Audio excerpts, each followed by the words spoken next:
Is there a ruin or a settlement that could be linked to Enki? Absolutely. And this is Great Zimbabwe, the greatest ruin in southern Africa. It has to be the biggest, right? This is just a spectacular place. And just to show you, I mean, some of the walls are 10 meters high and 6 meters wide. Great Zimbabwe is a spectacular site. And it has got Enki's energetic imprint all over it. Any of you that do energetic work, go and look at it. You're not going to believe your eyes. What's so special about the ruins in southern Africa? Well, they're very special cattle kraal for very special cattle, because this is probably where the word holy cow comes from. Because most of these cattle kraal are built aligned to the sun and the stars and the equinoxes and the solstices. And wow, they went to a lot of trouble for these cattle, didn't they? And the sacred geometry. And you start seeing how sacred geometric principles just jump out of it. Out of these structures, and you realize, hold on, this is not just somebody building things, to pass time. And clearly this was easy to these people, because every single one of these ruins that is measured, and this is all Johan Heine's original pioneering work, for which you'll always be remembered, because every ruin that he's measured so far turns out to have these very intricate alignments. And this is spectacular. And you'll understand why this is so spectacular when you realize how many of these ruins there are. These, look at this. They're perfect. And you draw a circle over there, which doesn't look like it's real. But when you extrapolate that flat line into the circle, you get a perfect hexagon. When you start joining the corners of the hexagon, look how it touches the inner circle perfectly. This is not accidental, people. This takes real exact science and understanding. There you go. So these structures down there are not just simplistic structures. They carry huge amounts of energy. And important to note that there are no doors or entrances. This is an important thing that you find in some of the archaeological reports. And they say, oh, there are no doors and entrances. And then they forget about it. And then they tell you, it was probably built by a migrating group of 15 to 20 people. And they built it. And you say, hold on, you just told me there are no doors and entrances. And now you're telling me that it was built by people as a dwelling. So what's going on here? What are we dealing with here? And you don't get intelligent answers from the so-called authorities on this. And agricultural terraces. Thousands of kilometers of agricultural terraces. In fact, more than 450,000 square kilometers of agricultural terraces in a sparsely populated part of the world. Who built these terraces? What were they planting in these terraces? What's going on here? It doesn't fit. It doesn't match. Terraces are everywhere. When you start looking and opening your eyes, mountains are covered by these terraces. This is in Botswana. This is in Lesotho. There are terraces up some of the most incredible steep mountain sides that don't make any sense. In fact, if you go into Google Earth and you look at Lesotho, I challenge you to find any part of Lesotho without terraces. It's actually quite incredible. There are just terraces everywhere. And there's just been no people down there to build these terraces, so where do they come from? This is one of the greatest examples, because you can see the channels that link them, the circles and the terraces, all one giant grid.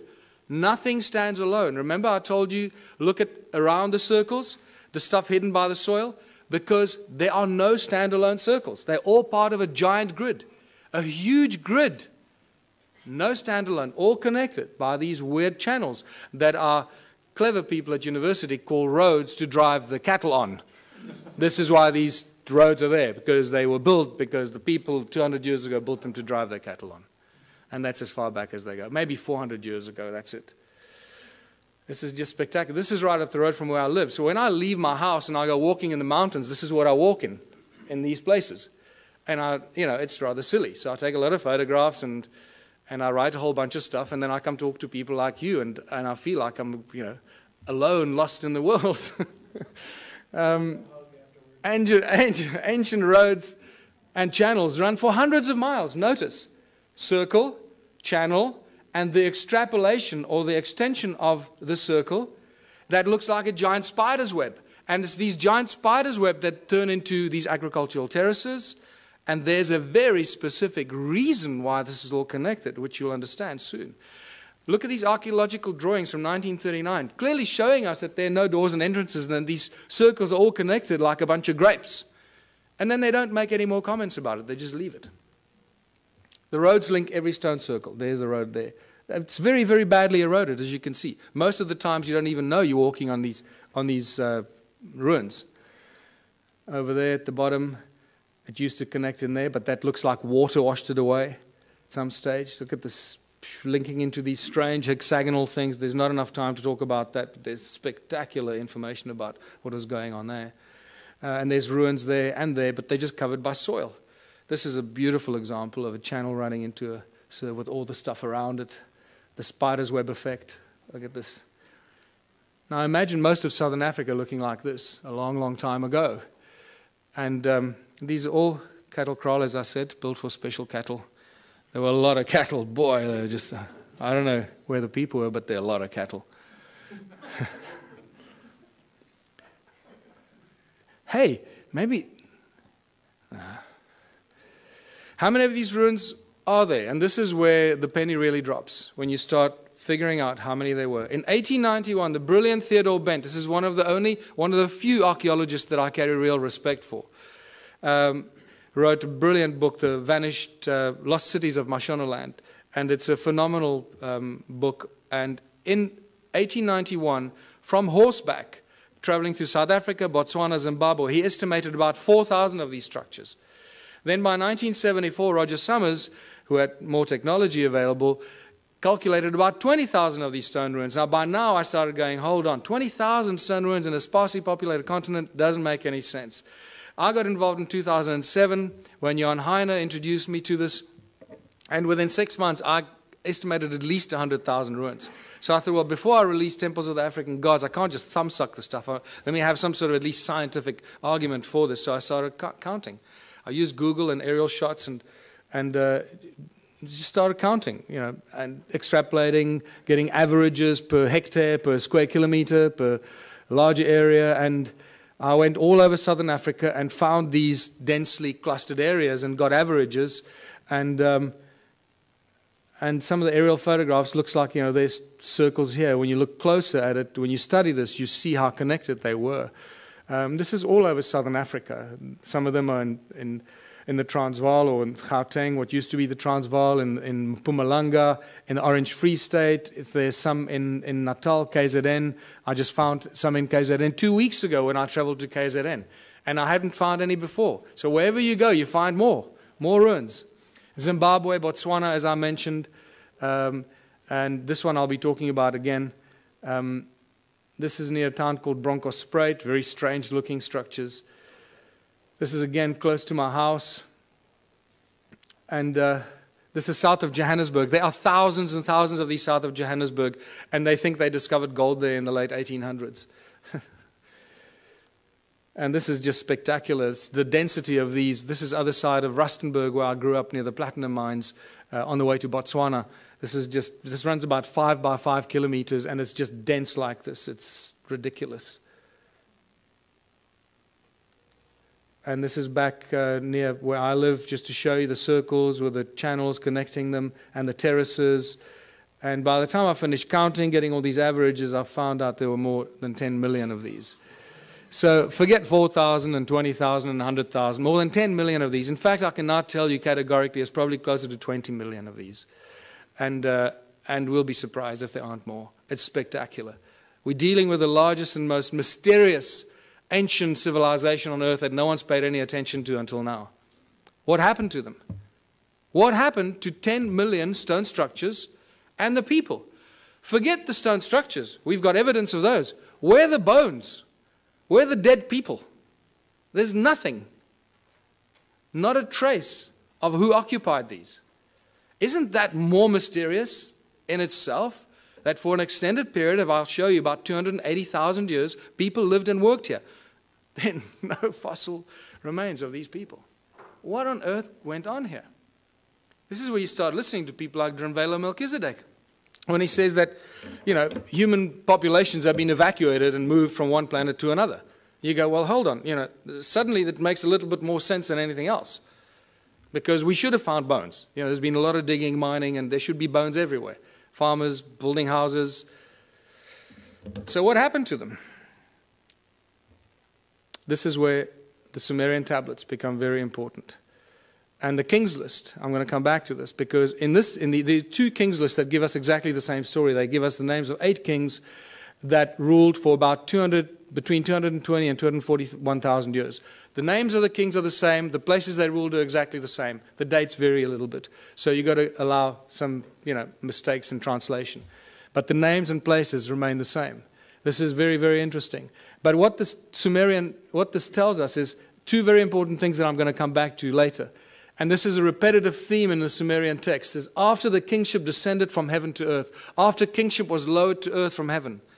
Okay, to us it doesn't make any sense. Oh, we think it's some crap made up by the ancient people because they were all stupid, right? And then it tells us who these kings were and how long they lived. And you can clearly see that they weren't human, because they lived and ruled for 36,000 years, 64,000 years, 28,000 years. And then a very important thing that it tells us, a very important statement from these 2 kings lists. And then the flood swept over. So 2 very important things, three important things. That kingship was lowered to earth from heaven. Somebody up there decided that they were going to appoint some kings on earth, some priest kings. That changes all of human history. It tells us that they ruled for an extended period of time, and then the flood came. So we seem to have a history, a chronology of human history until the flood. Prior to this, or until now, we know very little about what happened before the flood. And this is very important. So I believe that when they say the flood came, that's what destroyed these ruins. Some 12 to 13,000 years ago, the so-called Great Flood that there's not much argument about in geologic and archaeological circles. And you can see the sedimentation. That's why most of these ruins are not visible. Most of them are covered by soil. They're hidden from us. And wherever there are stone circles, there are gold mines. You can't get away from it. More than 75,000 gold mines have been found between 2005 and 2010 in a geological survey just around the little town of Leidenburg in Mpumalanga province. 75,000 gold mines. In the 30s, I've got 2 distinct, separate reports from 2 separate miners that mined in the province of Limpopo, northern South Africa, that found mysterious mine shafts, tunnels like this, at about 100 feet down while they were mining gold. Remain unexplained. Tools and artifacts were confiscated by the authorities, never to be returned. In the 1990s, De Beers found a mine shaft 22,000 feet deep that scared them. That they say it was cut with absolute precision, indicating some advanced laser technology that they do not possess. Anglo American, I know, has a secret file that they keep for covering up ancient mines and shafts. Anytime they come across an ancient shaft or a mine, they cover it up and move on. They don't even discuss it, but they have a specific file for that. And I was told this by the chief geologist at Anglo American while we were having a beer at a pub. He just volunteered this information to me. I was amazed. But then he didn't know who I was or what I was doing. Sneaky bastard. What kind of stone are we dealing with here? It's a very special kind of stone. It's known as hornfels. And it's known by geologists as ringstone. And I was the first person, I'm astounded, the first person to ask what kind of stone was used to build these ruins. They just, don't go there. And it's metamorphosized quartzite. It's incredibly hard. You can't break it, people. I've tried to break some of these. This sliver is a break I keep in my museum. This happens as a result of heat. You expose it to fire, it breaks up. So clearly they didn't use fire in any of these ruins. Otherwise there'd be none left. As you can see, it's black on the inside, very hard, and then it's got this stuff called patina, the skin, like a skin that grows. It's an oxidization and calcification process. It grows incredibly slowly on this specific rock. And what is fascinating about this hornfels stone is that it conducts sound incredibly well. It rings like a bell and light. There's some more examples that I found that I keep in the museum. And more spectacular examples. And just to show you, there's a little... The most remarkable artifacts that I've collected. This particular stone in my hand here. This beautiful Stone Age club. It looks like something out of Flintstones. I'm going to show you how they ring like bells. Because I can't carry these with me all over the world. So a quick demonstration how these stones ring like bells. I just discovered that in geological terms, these stones, this particular stone, the hornfels in South Africa, is also known as ringstone for that very specific reason. And to ring these, I'm going to use my brand new tool that I've just collected about a week ago, this phenomenal, absolutely phenomenal artifact. And I'm going to use this to ring these stones. This looks, we always joked when I found this, that this looks like a Stone Age guitar. And it's pretty much like that, you know. And I'm going to show you that it is very closely related to a musical instrument in ancient times for very specific reasons. Now you might think that the stone shape is just accidental and that it broke off or something. You'd be mistaken, because I've collected probably about 4 or 5 stones that are very, very similar in shape, very similar carving structure. There's broad base here and then down to a narrow tip, and somebody removed this particular piece of the stone over there for specific reasons, as you will hear, which I'll ring a little bit more. They ring like bells. But it's also important to note that you cannot carve or chip this stone. It will splinter and fragment, and it will not be chipped or carved. Okay, so these shapes that we see here must have been molded in some way, and molded for specific acoustic properties. And this is why. You've got to hold it a very specific way to make as little contact as possible to get it to ring and resonate at its optimum. Now remember, it's also covered in patina, the skin of the rock, this brown reddish color that covers the rock, that is no longer the original black or charcoal color, the original color of the metamorphosized quartzite that's underneath. And that's how it rings.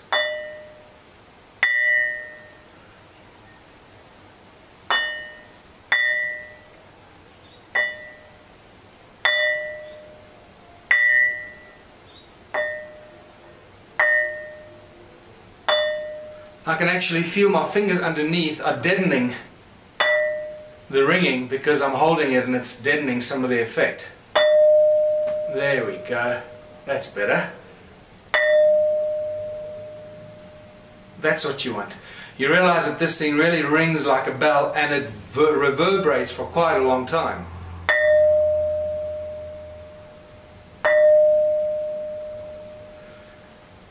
Alright, and now to show you that this is not the only one, here's the other one. The Stone Age Club. And I drove over this myself a few times, driving up the mountain of the forest road, and eventually I stopped and picked it up because I realized this is one of the most remarkable tools that you will ever find, and thank God I did.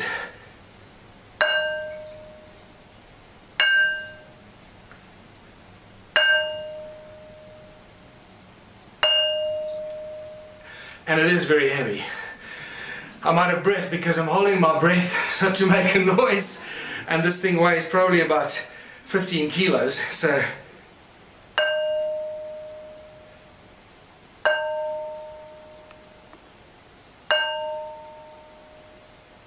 and there you go.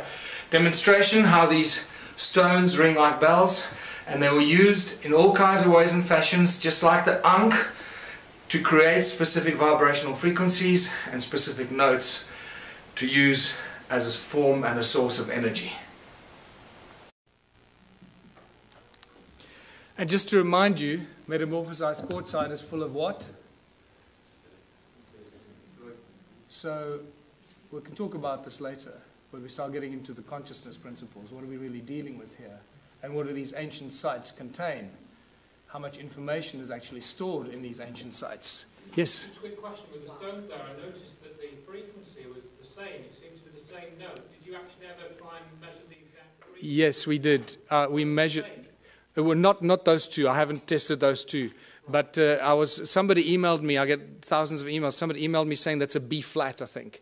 That is very important, but it's just not enough time to go through all the stuff, sorry. And then all these anomalous tools I've been collecting and finding. Strange tools. Once again, some of them are these cone-shaped tools, always to these points. And then the stone phallus. Stone phalluses seem to be very popular in these ancient times.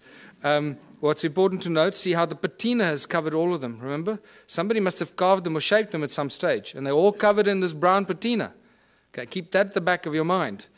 This is at top of the big ruin on top of the mountain there. That's spectacular, whatever that is, a bird-shaped stone, or there's a whole other link to the Zimbabwe birds that is in here, but we can't go there. These strange tools and artifacts that are just spectacular, that make no sense to us today, because it's not part of normal archaeological, stuff that they exhibit. And then the most spectacular mystery in all of archaeology, the sacred stones.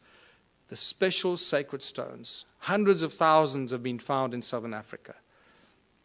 Now, because we had a breakthrough energy conference, you'll automatically notice that they resemble a torus shape. So I'm giving you a little hint as to what these are for. But in South Africa, the Archaeological Society has it as a logo, and they will still teach you that these are weights for digging sticks. That the people made them in the hundreds of thousands, when there were only a few thousand hunter-gatherers, because this is from the Stone Age, right? So there were no metal tools. They made this with other stones because they needed weights for their digging sticks when they were digging for roots in the veld. I can't think of anything more insane. These people should be locked up. Where's the flagship among all these ruins? And this is where we get to the very important Adam's calendar. It was rediscovered in 2003 by Johann Heine, and he'll always be remembered for that, because this is one of the most spectacular discoveries in all of human archaeological history. These are the two central calendar stones. Baba Credo Mutwa, the preeminent African shaman, told me when I saw him, there you can see Adam's calendar in my other book lying on the desk. When I showed him this book, he burst into tears and took quite a while to calm himself down. He said he never thought he'd see that sacred place again. He was initiated at this place in 1937 as a young shaman, and he calls it Inzalo Yelanga, or birthplace of the sun. Specifically the S-O-N, not S-U-N, because it is believed by the shaman that this is where the gods created humanity. Birthplace of the sun.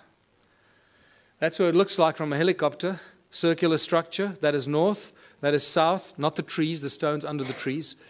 They're the two central calendar stones, and over there you see a wooden pole. That's where the stone man used to stand, and right from the stone man across there, across the Horus bird lying there, which you'll see, we're looking east, exactly east at the rise of the sun, on the edge of this cliff, which is known as the Transvaal Escarpment. There's looking north, exactly north, between the two stones. You can see north-south line goes right between the two central calendar stones. And why is it a calendar? This is Johann Heine showing me of our very first visit there, why it's a calendar, and he did all the original calculations when he rediscovered it. This setting sun casts a shadow, this rock casts a shadow on this one, and you can tell every day of the year, from the summer solstice on this side until the winter solstice on that side, and it comes back. So it's still an accurate calendar, and one of the few that I know. I can't think of any others that do this, monolithic calendars or Stone Age calendars. This is a 3D reconstruction that we did, putting the stone man back in his place, who was removed in 1994 by the Minister of Environmental Affairs, to put a plaque on it to commemorate the opening of the Blue Swallow Nature Reserve. Isn't that ironic? Desecrating one of the oldest sites on Earth. And then they try and prevent us going there because we're bringing tourists there and we're desecrating the place. And there you have, looking out east from the stone man across the calendar stones, very distinct Horus stone, looking at what? 3 stones that seem to align with those pyramidal structures over there, that are aligned with the rise of Orion over there. But you'll see more about that now. How do we date the stones? We look at everything. I'll look at anything, because you can't date stones. So you got to look at everything. Use your, do what the guys in CSI do. Follow the clues and the evidence. And what makes most sense, you have to go with that. So, first of all, every stone there is known as dolerite. It doesn't belong there. It is now categorically proven and shown from geological studies that those stones do not belong there. They were brought there by somebody to build the calendar site. That's the edge of the Transvaal Escarpment. It's known as Black Reef Quartzite, and it's full of gold. There's a gold mine underneath that ridge, actually, an ancient gold mine. The erosion, that piece there broke off there. That's the erosion on the tip of that ridge, on the break. Most geologists I've asked suggested to me, pick a number above 50,000 years for the amount of erosion that happened there. So 50,000 years ago, that piece broke off and landed there. Right? So now we're starting to get to the ancient age of this. But this is one of my best, is the patina growth, because I've told you already that these tools have been molded and shaped, and the patina has grown back. That's what it looks like when the patina is gone, black, and then the patina grows back. This is a great example of a monolith in one of the stone walls that at some point broke, and this tip broke off. Look at the patina that's grown back. There's about 2 millimeters of patina growth. We're dealing with something. This patina is known to grow at about 1,000 years per microscopic layer. 1,000 years per microscopic layer. So for 1 millimeter or 2 millimeters of patina, we're dealing with something that's 100, 200, 300,000 years old. We don't really have a measure for it, but it's extremely old. And we know that this is not normal archaeology. Look at this beautiful carving of one of the stone structures. So not only did they build the stone circles, but they first carved them into rock. This is another interesting part of this presentation that I normally go into a lot more detail. But look at, after they carved this crack appeared through the rock. This hornfels stone, you should see the black of the hornfels on the crack. On a fresh crack, you'll see the black of the hornfels. But it's so old that the patina has grown into the crack and completely covered up the black color. So this shows us how old this carving is. So we're dealing with probably 50 to 100,000 years old that this carving is. So these are the kind of indicators that we have to use when you deal with this kind of evidence, because you can't follow the normal archaeological routes. They just don't have the tools to do that. But this, my friends, is by far the most important discovery, I believe. If you look at the circular, you can see the whole Adam's calendar is a circular structure, north-south. But the first thing that you notice is that it's not at 12 o'clock. It's not true north. It's slightly left of center. So Johan Heine and I had it measured, and we found out that there's a 3 degrees, 17 minutes, and 42-second deviation anti-clockwise. Now, that's not possible, because we're not dealing with magnetic north. We're dealing with true north. And at first we thought that this had something to do with the precessional wobble. So I spent a lot of months trying to analyze and speak to experts in precessional counting and all that. And I realized, hold on, I'm barking up the wrong tree. This is true north. Wherever you are in the precessional wobble, true north stays at true north. Right? So what's going on here? This is 3 1/4 degrees deviation. I believe that the man that holds all the information is Charles Hapgood, who's been trying to teach us about crustal displacement and crustal shift. I believe that Adam's calendar is a real geophysical example that crustal shift displacement did happen. Because these guys did not make mistakes. They would not have accidentally built it 3 1/4 degrees out of alignment.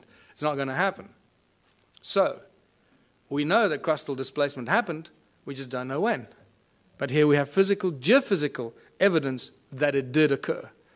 And then obviously the Orion Connection. You can't get away from the Orion Connection. All ancient cultures do it. I've mentioned it already, those three. There's your Horus stone, and look at that distinctly carved rock there. Those three, if you lift them up, they align precisely with the rise of Orion's belt when it was flat on the horizon.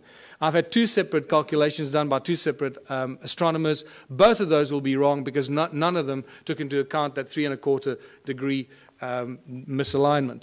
So, but it just shows you that their calculations are really, really old. That's really interesting. I didn't cross-examine on them. And just to show you this beautiful Horus stone, I discovered that one morning when I went there with another guy very, very early when I started doing this exploration. And that stone was covered by soil. So we couldn't see. I didn't know that it was actually a Horus or a bird-shaped stone. But then when I moved the soil away from about there, suddenly this beautiful head and nose appeared. It doesn't look like much from here, but there's nothing to stand on to take photographs. You know, if I take one step backwards that way, I fall off the edge of the cliff. So, and there you go. It's about 3.5 meters tall. There's a fat belly there that you can't see on this angle. And the nose is broken off. It's probably maybe another foot there that would have extended. If you lift it up, there you got it. Reconstructed. Adam's calendar. When I called it Adam's calendar, I had no idea how close to the truth it was. This is where humanity was created according to ancient African culture, where the Annunaki artificially, genetically created the Adamu, the human species that we all belong to, in various forms and shapes.